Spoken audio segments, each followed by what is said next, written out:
আবাস যোজনা প্রকল্পের আরেকটি নতুন ভিডিওতে আপনাদেরকে স্বাগত। আবাস যোজনার যে নতুন সার্ভে শুরু হয়েছে, সেই সার্ভেতে কাঁচা বাড়িটা অ্যাকচুয়ালি কোন বাড়িগুলোকে ধরা হবে সেটা আমি আপনাদেরকে এর আগের ভিডিওতে জানিয়েছিলাম। সেখানে কিন্তু বলা হয়েছিল কাঁচা বাড়ি মানে যাদের ইটের দেওয়াল বা বাঁশের বেড়া বা ওপরের টালির চাল, এই ধরনের বাড়িগুলোকে কাঁচা বাড়ি বলা হবে। এবং যদি আপনার ইটের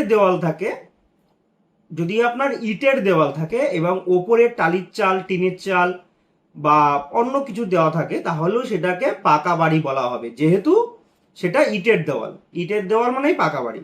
কিন্তু আজকে আমি ফেসবুকে একটি ভিডিও পোস্ট করেছি বা ইউটিউবেও একটু শর্ট ভিডিও পোস্ট করেছি, যেখানে আমাদের রাজ্যের পঞ্চায়েত মন্ত্রী তিনি কিন্তু পরিষ্কারভাবে জানিয়ে দিয়েছেন কাঁচা বাড়ি মানে কোনগুলোকে ধরা হবে। একদম খুব সুন্দরভাবে বলে দিয়েছেন। কাঁচা বাড়ি মানে তিনি সেটাই বুঝিয়েছেন যেই বাড়িতে পাকা ছাদ নেই। হতে পারে আপনার 3টে দেওয়াল বা 4টে দেওয়াল ইটের, কিন্তু ওপরে আপনার টিন বা অ্যাডভেস্টাস বা টালি দেওয়া আছে, তাহলে সেটা কিন্তু কাঁচা বাড়ি হিসাবেই ধরা হবে। আর পাকা বাড়ি সেটাই যেটা হচ্ছে একদম বাড়ির যে চাল বা ছাদ যেটাই বলুন, সেটা হচ্ছে পুরো কংক্রিটের ঢালাই দেওয়া, সেটাকেই পাকা বাড়ি ধরা হবে। আদারওয়াইজ সব বাড়ি কিন্তু কাঁচা বাড়ি। তো মাননীয় যে পঞ্চায়েত মন্ত্রী, তার কথাটা আমি আর একবার আপনাদেরকে শুনিয়ে দিচ্ছি। মাটির বাড়ি হোক বা দেওয়ালে যদি পাকা হয়, ছাদ যদি কাঁচা থাকে, সেটাকে আমরা কাঁচা বাড়ি হিসাবে ধরবো। এটা মাননীয় শিবরাজের সঙ্গে কথা হয়েছে, মন্ত্রী বলেছেন ইয়েস। আমাদের মুখ্যমন্ত্রী আগেই ঘোষণা করেছেন যে ওটাকে আমরা কাঁচা বাড়ি করবো, আপনারা সার্ভে করুন।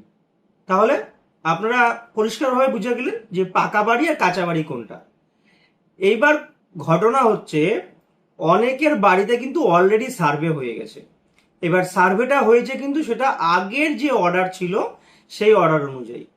এইবার সেই অর্ডার অনুযায়ী যদি কোনো বাড়িতে ইটের দেওয়াল থাকে, তাহলে সার্ভেয়াররা যদি তাকে পাকা বাড়ি দেখিয়ে দেয়, তাহলে তো সে ঘর পাবে না।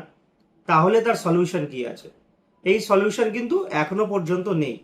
কারণ যে সার্ভেটা করা হচ্ছে সেই সার্ভের কিন্তু কোনো এডিট অপশন নেই। যদি এডিট অপশন আসে তাহলে আমি অবশ্যই আপনাদেরকে জানাবো যে আপনারা এইভাবে পঞ্চায়েত বা বিডিও অফিসে যোগাযোগ করে এডিট করিয়ে নিতে পারেন। তো এর পরের যেটা আমার বিষয়, এখনো প্রচুর সার্ভে বাকি।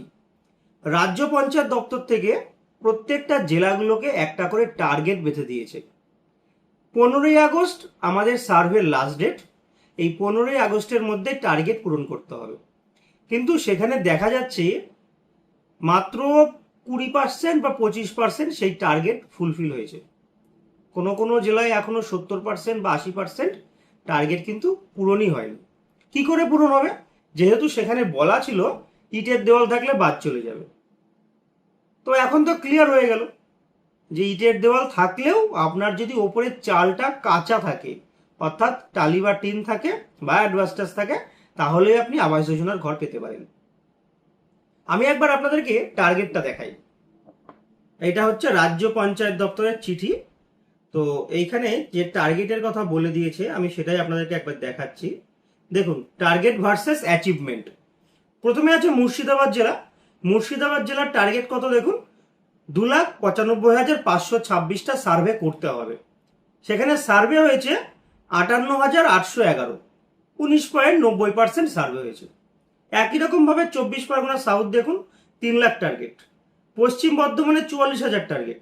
হাওড়ার 1,25,000 টার্গেট। যদি আমাদের নদিয়া জেলা দেখি, 1,96,000 টার্গেট। তার মধ্যে সার্ভে হয়েছে 64,635, 32% আমাদের নদিয়া জেলায় সার্ভে হয়েছে। তো এইভাবে প্রত্যেকটা জেলারই কিন্তু একটা করে টার্গেট দেওয়া হয়েছে। সবেমাত্র 42% পূরণ হয়েছে। তো 15ই আগস্ট তো লাস্ট ডেট দিয়েই দিয়েছে। এই 15ই আগস্টের মধ্যে এটাকে কমপ্লিট করতে হবে। এখনো এমন অনেক গ্রাম আছে যে সমস্ত গ্রামে কিন্তু সার্ভেয়াররা পৌঁছায়নি, মানে একটাও সার্ভে হয়নি। তো এই জায়গা থেকে দাঁড়িয়ে যদি আপনার কাঁচা বাড়ি থাকে, মানে পঞ্চায়েত মন্ত্রীর নির্দেশিকা অনুসারে যদি আপনার কাঁচা বাড়ি হয়, তাহলে পরে আপনি কি করবেন? আপনি দ্রুত আপনার নিজের সার্ভে নিজে করুন। নিজের সার্ভে নিজে কিভাবে করবেন তার একটি ভিডিও কিন্তু আমার চ্যানেলে দেওয়া আছে, যেটা আমি এই ভিডিও ডেসক্রিপশন বক্সে দিয়ে দেবো। আর যারা ফেসবুক থেকে দেখছেন, ফেসবুকের ফার্স্ট কমেন্টে দেখবেন সেই ভিডিওর লিঙ্কটা পেয়ে যাবেন, সেখান থেকেও আপনারা দেখে নিতে পারেন। তবে হ্যাঁ, যাদের জব কার্ড নেই তারা কিন্তু নিজেদের সার্ভে নিজেরা করতে পারবেন না। সেই ক্ষেত্রে আপনাকে পঞ্চায়েত বা বিডিও অফিসে আবেদন করতে হবে যে আপনার বাড়িতে সার্ভে করা হোক।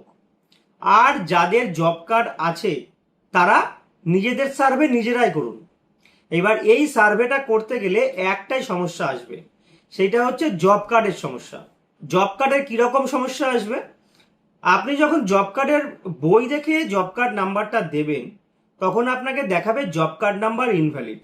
কারণটা কি বলুন তো? কারণ আপনার জব কার্ডের বইয়ে কোনো একটি নাম্বার ভুল আছে। তো সেই নাম্বারটা আপনাকে সঠিক নাম্বার বসাতে হবে, যেটা জব কার্ডের ওয়েবসাইটে দেওয়া আছে।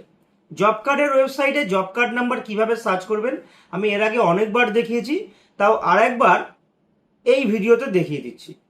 দেখুন, এইটা হচ্ছে জব কার্ডের ওয়েবসাইট। এই ওয়েবসাইট থেকে আপনাদেরকে জব কার্ড নাম্বারটা চেক করতে হবে।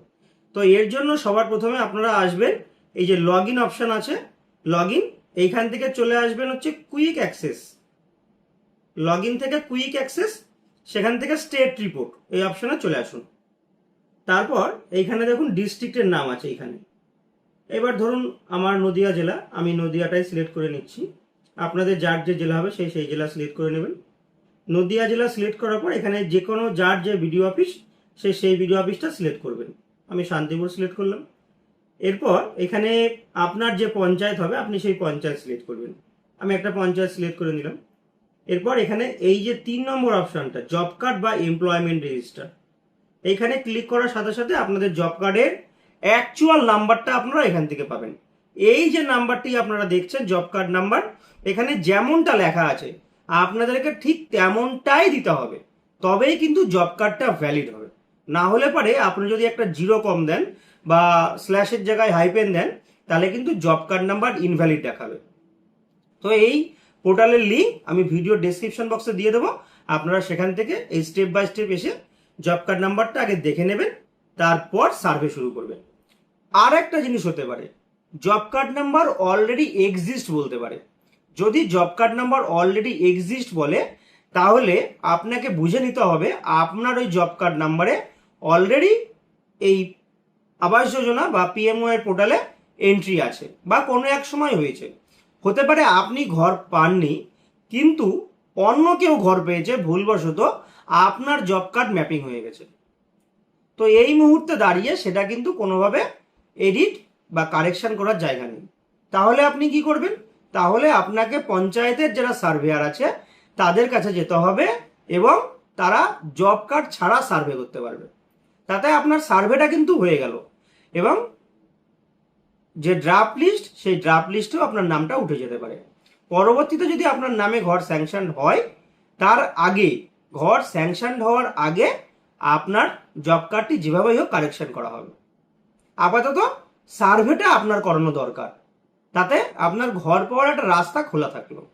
কিন্তু সার্ভে যদি না করাতে পারেন, তাহলে তো কোনোভাবে আপনি ঘর পাবেন না। এইবার একটা জিনিস আপনাদেরকে আমি জানিয়ে রাখি, যে আপনারা যদি মনে করেন যে আমার ইটের দেওয়াল আছে, ওপরে টিন আছে, আমার বাড়িতে সার্ভে হলেই আমি ঘর পেয়ে যাব, এমনটাও কিন্তু নয়। আপনি ঘর পেতে পারেন, কিন্তু সেটা যে প্রথম বছরেই পাবেন সেটা কিন্তু নয়। কারণ আমি এর আগের ভিডিওতে আপনাদেরকে বলেছিলাম যে একটা স্কোর বা র্যাঙ্কিং হিসেবে আবাস যোজনা পিএমইওয়াই এর ঘরটা কিন্তু পাওয়া যায়। যার অবস্থা সব থেকে খারাপ, দেখা গেল কেউ মাটির দেওয়ালে থাকে, ওপরে তার টালির চাল বা খড়ের ছাউনি, তাহলে র্যাঙ্কিংয়ে সে কিন্তু সবার আগে থাকবে, সে কিন্তু আগে ঘর পাবে।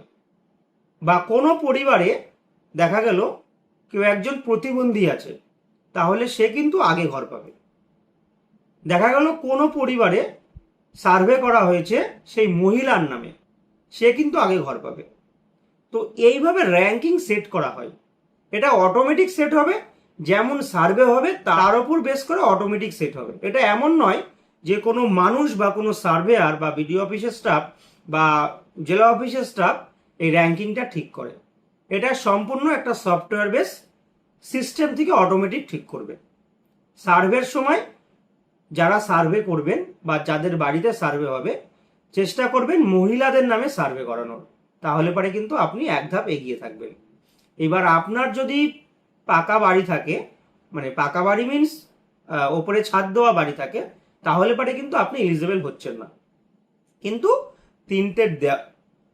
কিন্তু পঞ্চায়েত মন্ত্রীর কথা মতন যদি আপনার 4টে দেওয়ালও পাকা থাকে, ওপরে কাঁচা থাকে চালটা, সেক্ষেত্রে আপনি এলিজেবল, আপনি ঘর পাবেন। হতে পারে সেটা 2 বছর বা 3 বছর বা 4 বছর পর। কিন্তু যেটা সব থেকে মোস্ট আর্জেন্ট, সেই কথাটা শুনে নেন। আপনার বাড়িতে যদি এখন কোনোভাবে সার্ভে না হয়, আগামী 5 থেকে 10 বছরের মধ্যে কিন্তু আপনাদের আর কোনো সার্ভে হবে না। এটা পঞ্চায়েত মন্ত্রীও বলেছেন, আমিও বলছি, এবং আমি জানি, এটা আমার অভিজ্ঞতা থেকে বলছি। আবাস যোজনার সার্ভে কিন্তু 5 বছর বা 7 বছর পরপরই হয়। 2011 সালের সেন্সাসের সার্ভে হয়েছিল, সেই তালিকা থেকে 2016 সালে ঘর হয়েছে। তারপরে 2011 পর 2016 তালিকা থেকে ঘর পেয়েছে। এরপর 2021 সালে সার্ভে হয়েছিল। তাহলে ভেবে দেখুন, 16 পরে 21, সেই 5 বছর পরে কিন্তু সার্ভে হয়েছে। তো এখন 2026 সাল চলছে, এরপরে যদি 5-10 বছর পর সার্ভে হয়, তাহলে পরে কিন্তু অনেকে আছে যারা ঘর পাওয়ার যোগ্য, হয়তো তাদের ঘরটা এখন মোটামুটি চলে যাচ্ছে, আগামী 2-3 বছর পর অবস্থা খুবই খারাপ হয়ে যাবে। তো তারা যদি এখন সার্ভে তালিকায় নামটা না ঢুকিয়ে রাখেন, তাহলে পরে 2-3 বছর পর কেন, আগামী 5-7 বছরের মধ্যেও আপনারা এখনো সরকারি ঘর পাবেন না। তাই যেভাবেই হোক সার্ভে তালিকায় নামটা ঢোকানোর চেষ্টা করুন। আমি আপনাদেরকে বিস্তারিত সমস্ত কিছুই আলোচনা করলাম। এছাড়াও যদি আরও কোনো আপনাদের জানার থাকে, অবশ্যই কমেন্ট করবেন। তো আরেকটা ব্যাপারে আমি আপনাদের কাছে প্রথমেই ক্ষমা চেয়ে নিচ্ছি, যে আমি আপনাদেরকে বলি কমেন্ট করবেন, কিন্তু আমি হয়তো অনেকেরই রিপ্লাই টাইম মতন দিতে পারি না। তো কাজের চাপেই হোক বা অফিসের চাপেই হোক, যে কোনো ব্যস্ততা থাকার জন্যই কিন্তু রিপ্লাইগুলো সঠিক টাইমে দিতে পারি না। তো পরে যখন আমি সময় পাই ঠিকই কিন্তু রিপ্লাই দিই। তো আজকের মতো এইটুকু ইনফরমেশনই আপনাদের দেওয়ার ছিল। তো এখানেই এই ভিডিওটা আমি শেষ করছি। নতুন ভিডিওতে আবার দেখা হবে।